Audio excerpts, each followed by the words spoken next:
Good evening. Do you like flowers? Well, these aren't here just for decoration. I've chosen them to start us thinking on the theme of our play tonight. You know, a little thing like flowers can sometimes give a person more of a will to live than the best medicine or surgery. And the will to live is the theme of the play, which in just a moment I'll be back to tell you more about. Our play tonight happens to be set in a ward of a big hospital in a big Canadian city.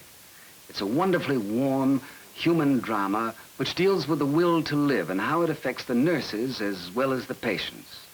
It's got an international all-woman cast headed by that distinguished artist of the theater, Miss Nora Swinburne, and it's dedicated to the nursing profession everywhere. It's called The Long White Line.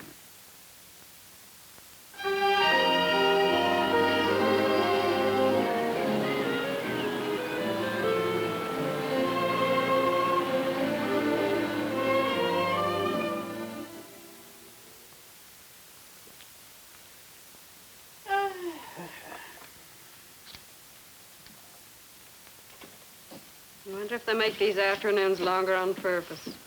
I think so. They put hours and hours between meals, so you forget to be hungry. Can't you talk about anything else besides food? Waiting and sewing only gives me more appetite. How's the jumper, Mrs. Brooks? Coming along. It's a nice girl you got. About 16, huh? Why doesn't she come more often to see you? Mrs. Lariga, please. She's busy. School, music lessons, keeping house for my husband. She ought to make time. You're her mother. Mrs. Lariga, being in the hospital can't stop life for other people, for your family. Your fellow doesn't come so much either. Well, Fred comes every spare minute he has. He's just out of the army, and he's got 1 million people to see before he gets started again. They all make excuses. Nurse Stevens make her stop. She's always complaining. Some people don't know when they're well off. Oh, time for pills again. Here. Pop this into your mouth and you'll feel like a new woman. What did I say? Even the pills are little. It's nice having you back again. Thank you. Some hospital where the nurses get sick. What was it, miss? Nothing very serious. Everybody needs a checkup. Can I have my shot now? Nurse Randall will give it to you. But you always gave it to me before. I like the way you give it. Why can't you do it now? Orders. It's on your chart. Nurse Randall will give you your shots. Cocktail time, Mrs. Brooks. I'll never go wrong with this stuff. Down it goes. Miss Stevens, could you thread that needle for me? My eyes get worse every day.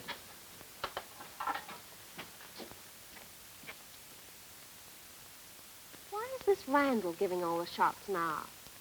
I expect the doctor has his reasons. He probably wants to give Nurse Randall more experience. There you are.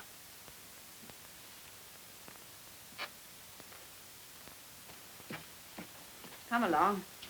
Let's get this on. Take you out into the sunshine. Thank you. Listen, Miss Stevens, this is beautiful. So be my passing, my task accomplished and the long day done, my wages taken and in my heart some late lark singing. Let me be gathered to the quiet west, the sundown splendid and serene. Bit on the gloomy side, isn't it? Oh, no, that's the way I want to go. But nobody in here is going anywhere, except home. I think you need a little fresh air, stretch the muscles. Stevens, when you come back, would you put them both out on the balcony? Yes, Miss Hardy. So much fresh air? Is that good?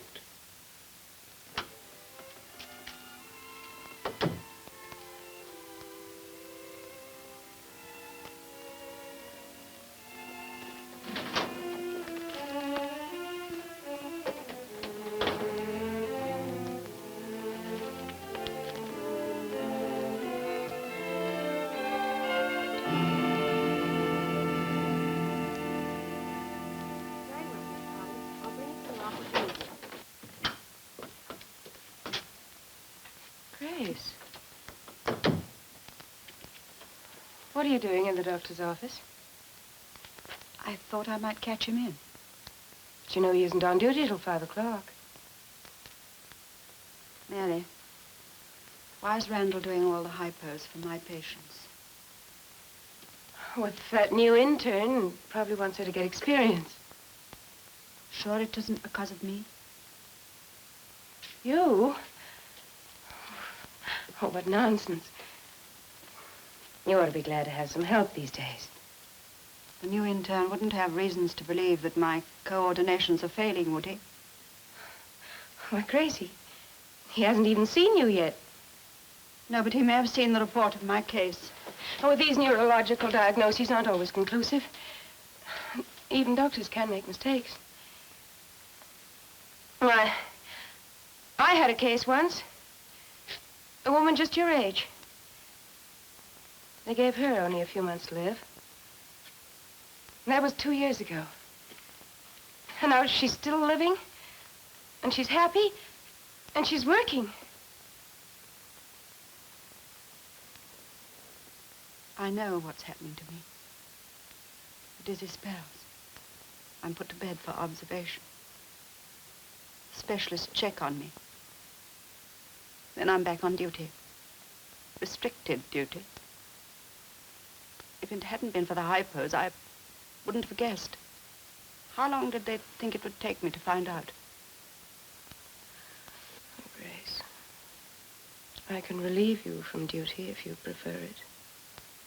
No, not yet. We're having a routine, things to do. It all helps.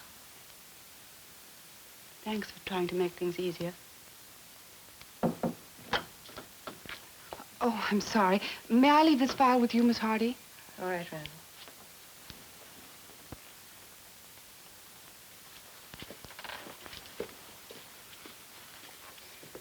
I don't know how she stands those patients of hers. They drive me daffy. You'll learn. I hope so. Oh, Randall. Keep an eye on Miss Stevens for me, will you? She isn't very well. I'm a little worried about her. Yes, Miss Hardy.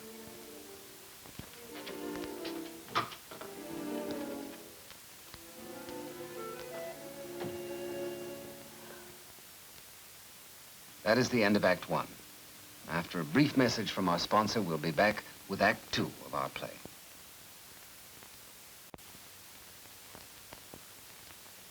Yes? Yes. Yes, I have done that. Well, no. Well, I didn't like to do that without your instructions, don't I? Yes, I quite agree. Well, when will you be in? Yes. Oh, I think that's imperative. Yes, it's a very bad case. All right, thank you, Doctor. Yes? Oh. 4 o'clock. In 1 hour we get our dinner. The condemned men eat a hearty meal of bread and water. Now what have I said? Well, it's not funny hour after hour, day after day. Then why don't you move to another ward? Believe me, that's what I'd like to do. Please don't quarrel. It's so restful out here. You got plenty of rest. There's no visitors. Mrs. Larga, that was mean. Who was mean to who? No, why do they always pick on me?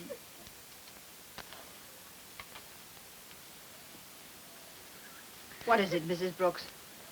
One of Mrs. Loriger's bad jokes again? Do you have a family? No. Then you don't know how it feels to be forgotten. My husband comes when he can, but for my little girl, it's such an effort. She's 16. Sometimes I think she's glad when I'm out of the house. Sure she isn't. She wants to be free of me. She's so young. You must make allowances for her age. That's what my husband says. I try to believe him. Miss Stevens, my being afraid to go home, feeling that I'm not wanted there. Is that why I'm not getting well quicker? Of course it isn't. You're down to go home next week. And you're so lucky. If only I could believe my daughter cared a little. You're feeling low today. Just take me inside. I will in a minute. Really, Mrs. Loriger. I get on her nerves. You get on mine, too, with your jokes about the food. You can't talk to me like that. My husband's paying for your services and to listen to my jokes. Has it ever occurred to you, Mrs. Loriger, that he may get sick of your jokes as well? He's crazy about me. We have been married for 32 years and we haven't had one quarrel. I bought him out and he listens. That's a very good marriage.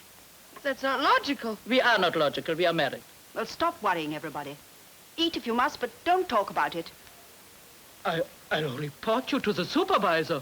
You old maid, you. I'll tell my doctor.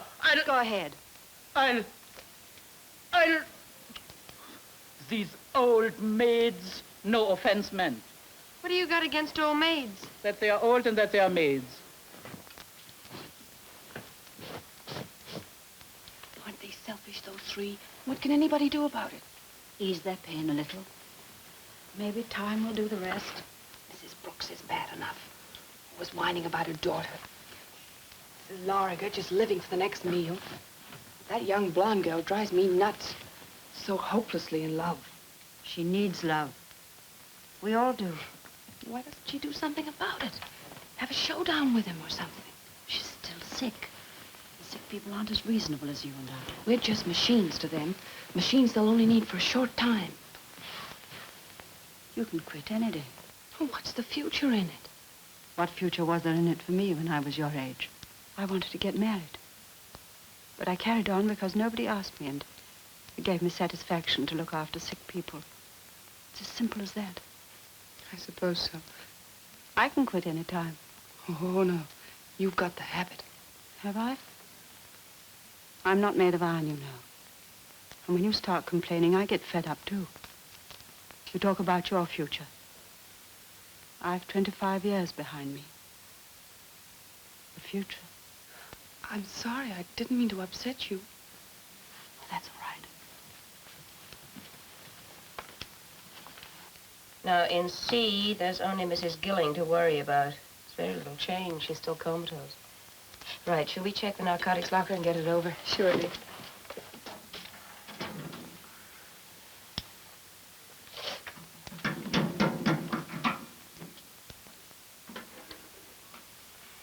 Sodium amytal, 8.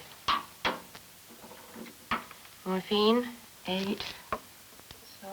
Somnithol? Oh, it's empty. It should be 6. Shall I report it? No. Don't do anything yet a while.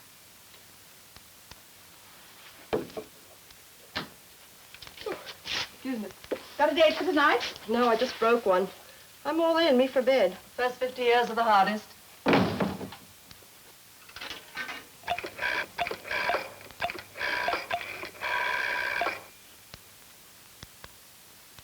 Mr. Loriger?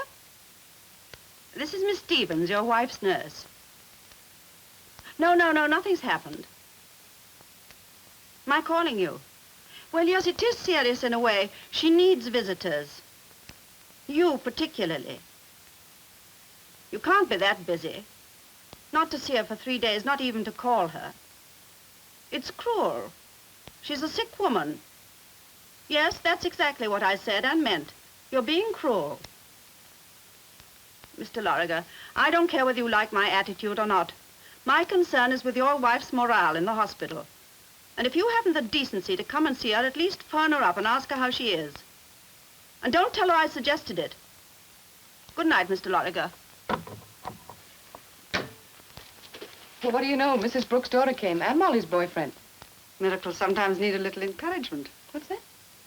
Oh, nothing. Oh, Miss Stevens, Miss Hardy wants to see you at once. A surgical case is just coming into my ward. I'll go and see her as soon as I've dealt with it. Okay.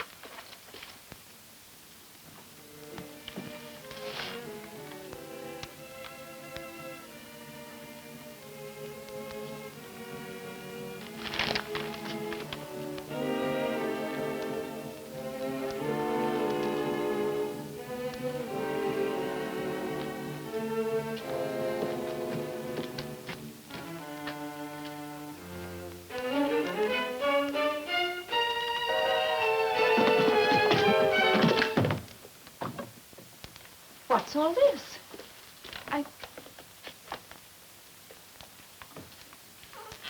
I'm so scared. For goodness sake, you'll be all right. I've never had an operation before. Yours isn't complicated. How do you know? Take my word for it. And the scar won't show. I don't mean to fuss, but it was so sudden. Only this afternoon when I was with the doctor. No one can do much about sudden things. We just have to accept them. I suppose so. Only, what makes it so hard, my husband is out of town. He's a hardware salesman. I can't reach him. There's no need to worry, either of you. When you're in bed, I'll come back. Here you had visitors, Mrs. Brooks. My daughter. All the news at home. Oh, I was silly to think she'd been staying away on purpose.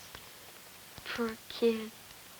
She's been up to her neck running the house and school and unload. They're lovely. I'll put them in water for you. She even remembered my favorite kind. And now that she's getting the hang of things at home, she's going to come every day. Miss Stevens, Yes? come here for a second.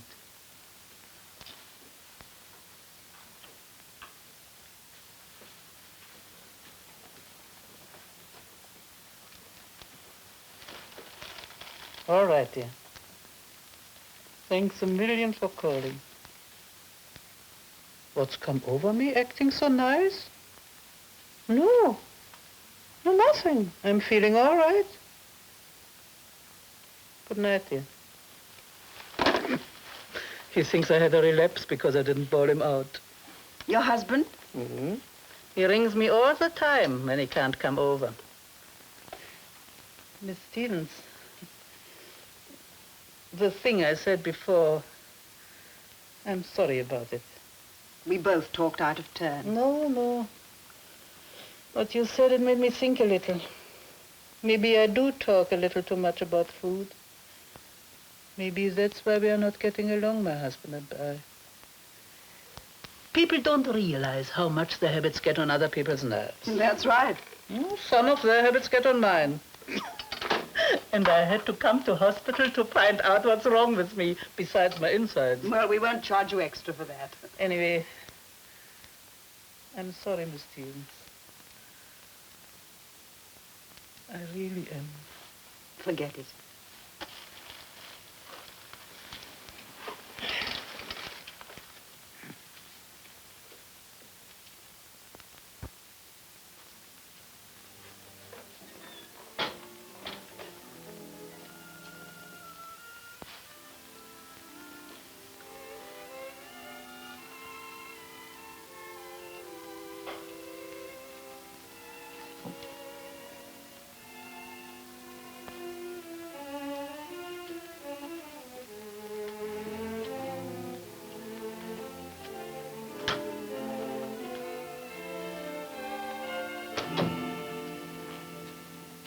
Sit down, Grace.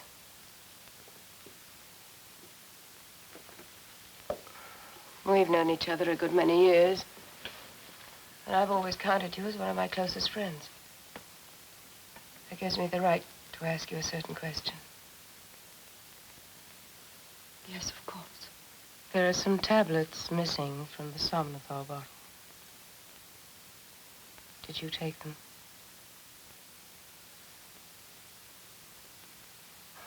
I'm satisfied that you know what I'm talking about. You were the only person to make a withdrawal. I must ask you to give me those tablets. I haven't got them. But you know where they are. I thought you wanted to try to find a solution in your work. I seem to have been pushed off what Randall calls the long white line. No. For as long as you're able, you have a duty to it. Don't make speeches to me about duty. Oh, Grace. Save it for the probationers. I can fight pain in others. Do anything to lessen it. Work hours without end. But I know just how much I can stand myself. my dear. Grace, you've had a terrible shock. You need some time off.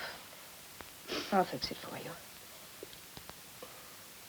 Let me have the somnifol. I wish you hadn't. Grace, listen to me. I want those tablets, or I'll have you put under observation. I have a responsibility to this hospital.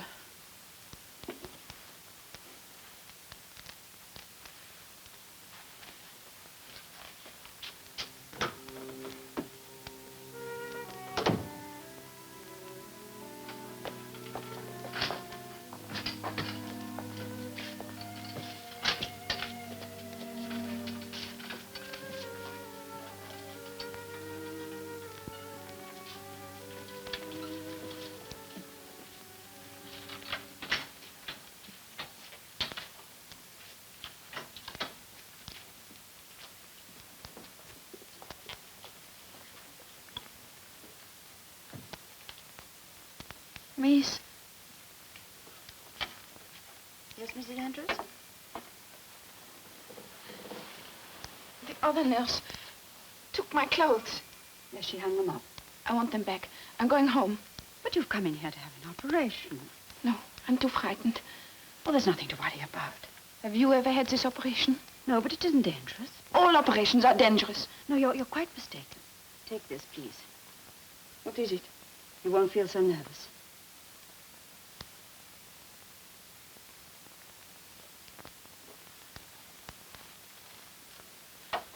I would like to have my clothes back, please. But your doctor sent you here. Don't you think he knows best? The operation is a risk. It means facing death. Who knows what they may find? I want to go home. I'll have to call your doctor. Please, don't argue with me. You've never spent the night facing death, and I won't. It's natural to feel worried, Mrs. Andrews. People do in hospital, but you'll be wasting a lot of good worry on nothing at all. Why not save it for something serious? Well, I'll try. Go to sleep.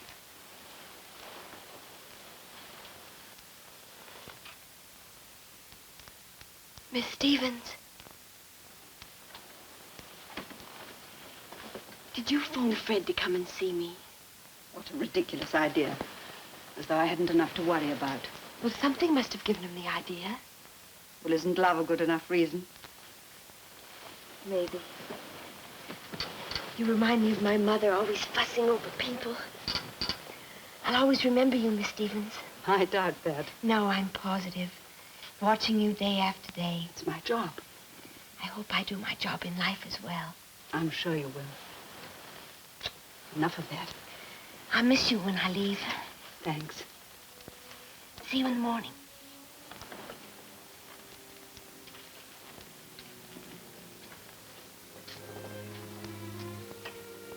Thank you for being so kind to me.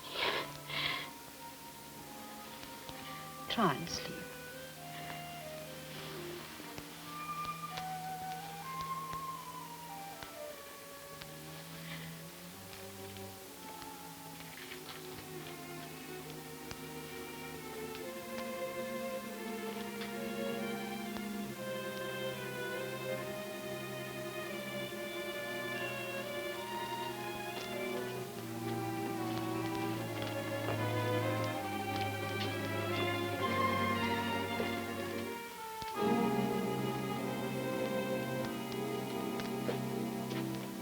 Grace, I'm asking you again before I go to the superintendent. It's all right, Mary. I'll be on duty tomorrow and every day as long as I can.